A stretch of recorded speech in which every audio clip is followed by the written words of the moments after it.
If you look at Japan from the outside, you'll see advanced robot technology, nearly non-existent crime rates, incredibly modern and grand infrastructure, a fascinating millennia-old culture, the world's third-largest economy, a healthy population, and globally renowned companies.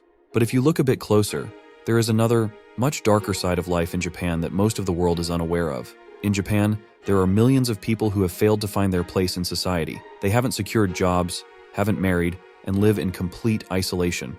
These individuals are known as the Lost Generation and make up nearly 15% of the country's population. Their sad story is a symbol of Japan's decline and a sign of a disturbing near future. This is the dark side of Japan, the Lost Generation. Although this reality has been forgotten in modern times, in the 1980s, Japan was considered the next economic superpower that would replace the United States and completely dominate the global economy, much like what we see with China today. At the time, it seemed so certain that there was a worrying anxiety in the United States regarding Japan. Articles like this discussed the possibility of an economic Pearl Harbor and speculated on how Japan would buy up the United States entirely. Popular movies like Die Hard, Rising Sun, and Blade Runner incorporated the narrative of Japanese corporations taking over America and the world. This anxiety was a result of the Japanese miracle. 3 decades of extraordinary economic growth driven by Japan's unique economic system, which was seen as superior to the Western model at the time.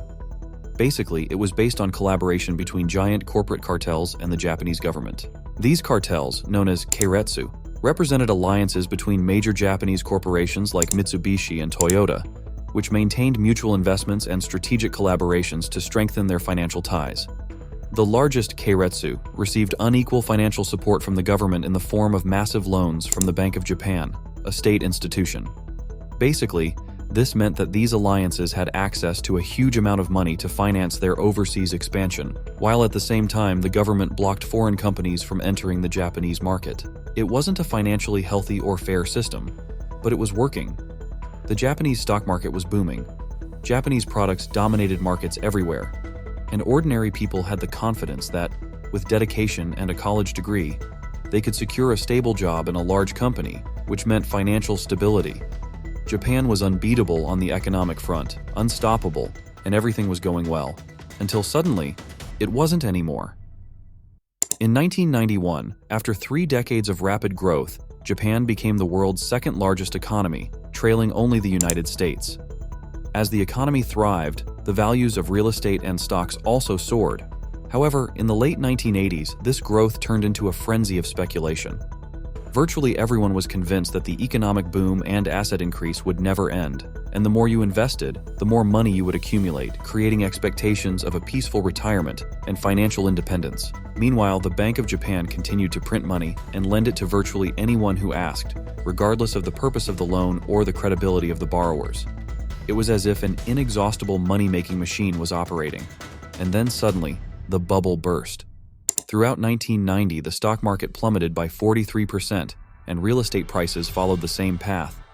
The bursting of the bubble deeply affected the economy, leaving people with little money to spend. And of course, no one was willing to invest in Japanese companies, leading to the end of the economic boom. Additionally, in the years following the burst of the bubble, serious problems began to emerge in the Japanese financial system. It became clear that corruption was widespread both in business and in the Japanese government, ranging from insider trading to stock manipulation, fraud, and bribery.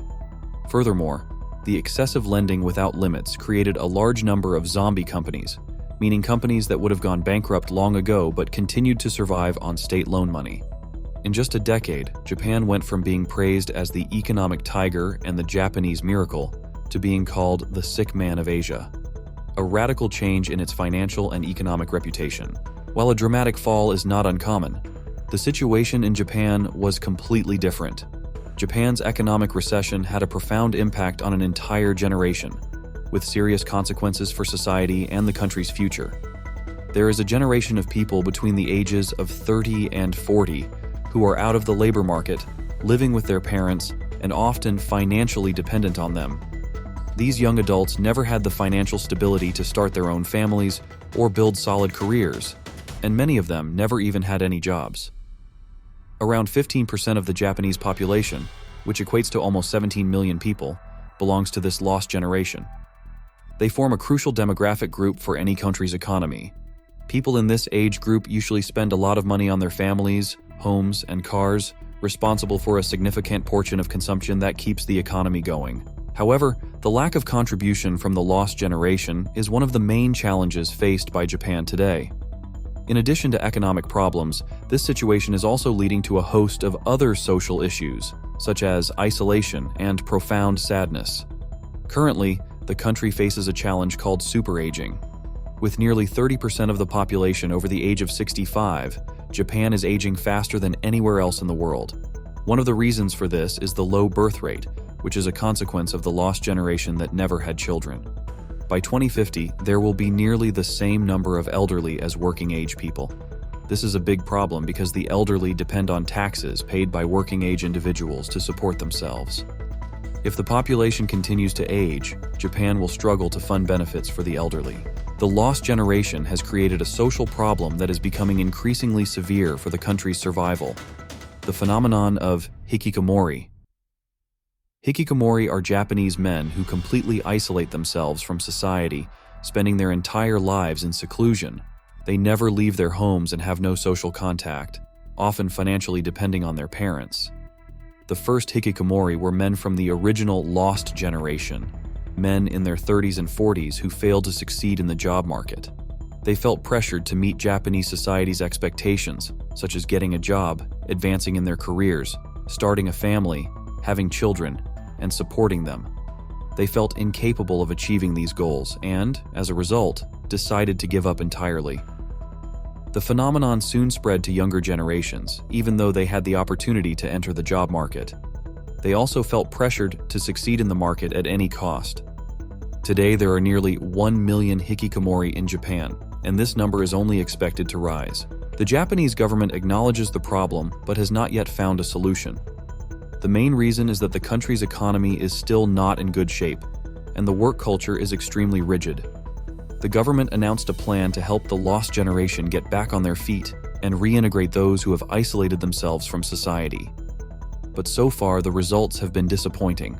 The problem is that the Japanese economy is still recovering, and the country's work culture is extremely rigid.